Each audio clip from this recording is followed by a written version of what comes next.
அவர்களை வணக்கம். ஏறக்குறைய ஒரு 10-12 ஆண்டுகளுக்கு முன்னால இந்த குருத்துவ படிப்புல மெய்யியல் அப்படின்னு ஒரு பாடம் படிச்சுட்டு இருந்தோம். அப்படி படிக்கும்போது இந்தியன் பிலாசபி அப்படின்னு ஒரு ஒரு குறிப்பிட்ட பாடம் எடுக்கும்போது எங்களுக்கு அருட்தந்தை ஆரோக்கியசாமி, தஞ்சாவூர் மறைமாவட்டத்தை சேர்ந்த தந்தை, ரொம்ப தெளிவாக எங்களுக்கு எடுத்தாங்க. அதிலும் குறிப்பாக சமணருடைய வாழ்க்கை குறித்து அவங்க எடுக்கும்போது எங்களுக்கு இன்னும் ஒரு ஆர்வம் அதிகமாச்சு. குறிப்பாக மதுரையில் அவங்க வாழ்ந்த இடம் இருக்குது. அந்த இடத்துக்கு போய் அவங்க வாழ்ந்த இடத்த பார்த்து அதையும் ஒப்பிட்டு சொல்லும்போது உண்மையில் எங்களுக்கு அந்த மறக்க முடியாத ஒரு பாடமாக இருந்துச்சு. இப்போ அந்த இடத்த ஒரு 10 ஆண்டு கழித்து நாங்கள் போய் பார்த்துருக்குறோம். நல்ல பழைய நினைவுகள் எங்களுக்கு வந்துச்சு. ஒரு சந்தோஷமான ஒரு நிகழ்வு.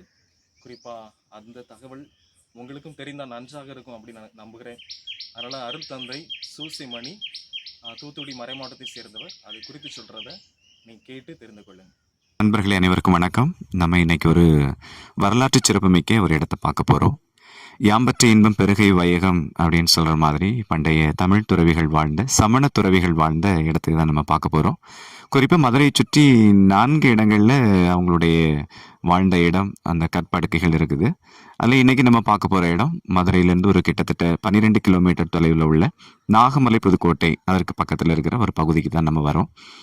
பாருங்க, வழக்கமாக அவங்க இருக்கிற இடமே இயற்கையாக இருக்கும். மரம், செடி, கொடிகள், ஆள் நடமாட்டம் அதிகம் இருக்காது. மக்களுடைய வாழ்விடம் கொஞ்சம் தொலைவில் இருக்கும். பார்த்தீங்களா, சுற்றி மரமாக இருக்குது. இது தமிழக தொல்லியல் துறை கையில் இருக்குது. அவங்க ஒரு போர்டு கூட வச்சுருக்காங்க பாருங்கள். அந்த போர்டு கூட சரியாக வாசிக்க இயலாதபடி சிதிலமடைஞ்சு தான் இருக்குது. இது அவங்க வாழ்விடத்து கீழே அடிப்பாகத்தில் இருக்குது அந்த போர்டு. இப்போ போர்டை கடந்து மேலே போனோம் அப்படின்னா படிகள்லாம் இருக்குது. கொஞ்சம் சுமாராக தான் இருக்கும். ஆனால் போகிறதுக்கு அதிகம் சிரமம் இருக்காது. ரொம்ப உயரம் இல்லை, உயரம் குறைவு தான். அதனால் நம்ம ரொம்ப சுலபமாகவே மேலே ஏறி போயிடலாம்.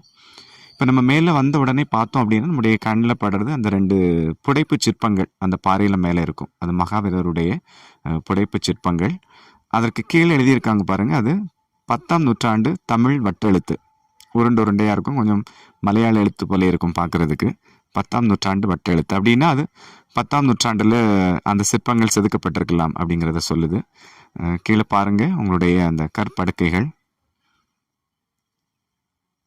நிறைய இருக்குது. கீழே ஒரு 3 இருக்குது. அதாவது மழை தண்ணி கீழே படாதபடி மறைவான இடத்துல தான் அவங்க அந்த படுக்கைகளை வடிவமைச்சிருக்காங்க. இந்த பக்கம் இருக்கு. இந்த படுக்கைகள் யார் செய்து கொடுத்தாங்க? இந்த பகுதியில் வாழ்ந்த கொஞ்சம் வசதியானவங்க, இந்த நிலச்சுவார்ந்தார்கள் சொல்கிறோம் இல்லையா, அவங்க இவங்களுக்கு செய்து கொடுத்துருக்கலாம் அப்படின்னு சொல்லப்படுது. அந்த படுக்கை நீங்கள் பார்த்தா தெரியும், அதில் தலை வைக்கிறதுக்குன்னு ஒரு சின்ன பெட்டு மாதிரி ஒரு இடம் இருக்குது. அப்போ இந்த படுக்கைகள் ஒன்று நெருக்கமாக பக்கமாக இருந்தால் கூட அவங்க படுக்கும்போது ஒரு துறவி இன்னொரு துறவி தொடக்கூடாது அப்படிங்கிற ஒரு வரைமுறையும் அவங்களுக்கு இருக்குது.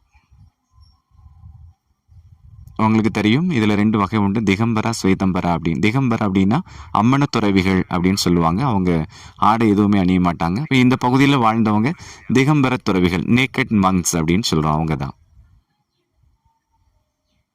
ஆனால் இன்னைக்கு நம்ம மக்கள் அதில் அவங்க பெயர்கள்லாம் எழுதி ஒரு போதிய பாதுகாப்பு இல்லாமல் இருக்குது. இங்கே பார்த்தீங்கன்னா ஒரு பெட்டு மட்டும் தனியாக இருக்குது, ஒரு படுக்கை. இதுக்கு 2 காரணம் சொல்கிறாங்க. ஒன்று, இந்த பகுதியில் வாழ்ந்த துறவிகள் மத்தியில் வாழ்ந்த தலைமை துறவியுடைய ஒரு படுக்கை இடமா இருக்கலாம். அப்படி இல்லை அப்படின்னா சிக் பேஷண்ட், அதாவது நோயாளிகள் தனிமைப்படுத்துவதற்காக செய்த இடம் அப்படின்னு சொல்லப்படுது.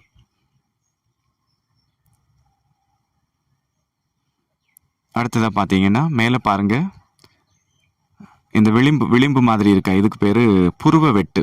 இது மழை தண்ணி உள்ளே போகக்கூடாது அவங்க படுக்கிற இடத்துக்கு அப்படிங்கிறக்காக இந்த பகுதி செதுக்கப்பட்டிருக்குது.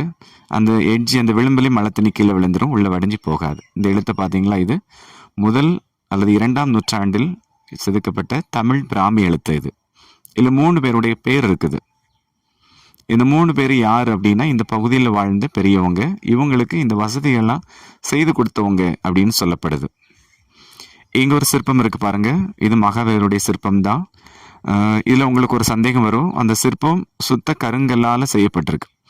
ஆனால் இந்த பகுதியில் அந்த கருங்கல் இல்லை. அப்போ இந்த சுற்றுவட்டார பகுதியில் இந்த கல் இல்லை, இந்த சிற்பம் இல்லை. இது சரவண பெலகுலாவிலிருந்து அவங்க இங்கே வரும்போது அங்குள்ள துறவிகள் கொண்டு வந்திருக்கலாம் அப்படின்னு நம்பப்படுது. இந்த சிலைகளை பார்த்தா தெரியும், அதில் முக்குடைகள் இருக்குது. யட்சிகள் சாமரம் வீசிட்டு இருக்கிறாங்க 2 புறமும். பின்னாடி அரச மரம் இருக்குது. அவர் தியானம் நிலை அமர்ந்த கோலத்தில் இருக்கிறார். சுற்றி பாருங்க, ஒரு அழகான ஒரு இயற்கை சூழல். அவங்க பொதுவாகவே மக்கள் நடமாட்டத்துக்கு வெளியே இயற்கையாக தண்ணி கிடைக்கிற மாதிரி அந்த மாதிரி இடத்துல தான் அவங்க குடியமர்வாங்க. சமணர் பள்ளி அப்படின்னு சொல்கிறோம். பள்ளின்னா 2 அர்த்தம் உண்டு. ஒன்று படுக்கை அறையும் பள்ளி தான், பாடம் சொல்லி கொடுக்குற இடம் பள்ளி தான். அப்போ இவங்க இந்த இடத்துல தான் அந்த பகுதியில் வாழ்ந்த மக்களுக்கு பாடம் சொல்லி கொடுத்தாங்க. அதனால அந்த மக்கள் அவ்வப்போது இவங்களை வந்து சந்திக்கிறது உண்டு.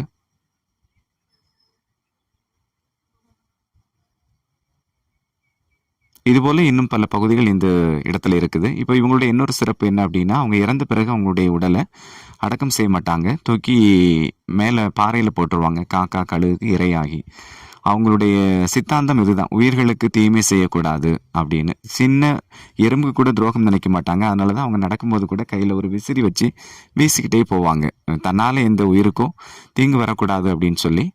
அது மாதிரி உயிர்களுக்கு மட்டுமல்ல, எந்த மனிதர்களுக்குமே தீங்கு இழைக்கக்கூடாது, தான் தன்னை உணரணும் அப்படிங்கிறது அவங்களுடைய நோக்கம். தன்னுடைய அந்த யோக நிலையில, தியான நிலையில தான் யாருங்கிறத உணர்ந்து முக்தி நிலை அடையணும் அப்படிங்கிற ஒரு நல்ல கொள்கையை கொண்டிருந்தாங்க. ஆனால் சமீபத்தில் நம்ம பகுதியில் அந்த துறவிகள் இல்லை, வடநாட்டில் அதிகமாக இருக்கிறத நம்ம பார்க்குறோம். இந்த காணொளி உங்களுக்கு உண்மையிலேயே பயனுள்ளதாக இருந்திருக்கும்னு நம்புகிறேன். குறிப்பாக இந்த சமணருடைய வாழ்க்கை உங்களுக்கு மனசு நிச்சயமாக தொட்டிருக்கும். குறிப்பாக நவம்பர் மாதத்தில் இருக்கிறோம். புனிதர்களை நம்ம நினைத்து பார்க்கக்கூடிய ஒரு நாள். இந்த நாட்களில் இந்த சமண மதத்தை சேர்ந்தவருடைய வாழ்க்கை நமக்கு உண்மையிலே பயனுள்ளதாக இருக்கும்.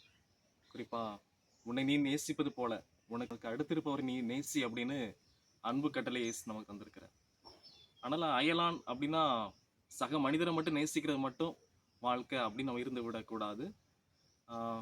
கடவுளால் படைக்கப்பட்ட அனைத்து ஜீவராசிகளை, இது இயற்கை, சில உயிரினங்கள், அதை நம்ம வந்து முடிந்தவரை நம்ம வந்து அழிக்காமல் அதோடு இணைந்து வாழணும். அது இந்த சமணருடைய வாழ்க்கை நமக்கு கற்றுக் கொடுக்குது. அதனால் அப்படி வாழ முயற்சி எடுக்கலாம். அதன் வழியாக கடவுள் விரும்புகிற ஒரு புனிதத்தை அடையலாம். எனவே இந்த காணொளி பார்த்த உங்கள் அனைவருக்கும் நன்றிகள், வாழ்த்துக்கள்.